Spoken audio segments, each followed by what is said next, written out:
Now, Prime Minister Andrew Holness, who is also the Member of Parliament for St. Andrew West Central, commented on the illegal parties in his constituency. Mr. Holness said those attending illegal parties are selfish. In my own constituency, this morning I received the news 2 persons were shot coming from a party. We have seen the police taking action right around Jamaica of people still going to parties. It is the ultimate expression of social selfishness to be pursuing these kinds of activities which aid in the spread. You may not end up in the hospital, but if you look at the videos being circulated, the people who are in the hospital could be your grandmother, could be your mother. And indeed, even in the age group that is common to attend parties, persons are in the hospitals.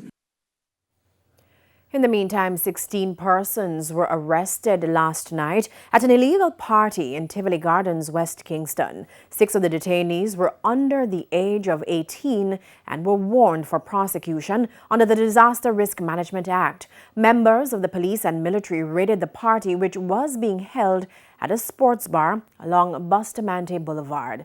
Now, this comes after 45 people were arrested at another illegal party in the division on Friday. The events were held in Denham Town and Tivoli Gardens. Images of the arrests, which went viral on various social media platforms, showed several of the party-goers without masks guided onto trucks by lawmen.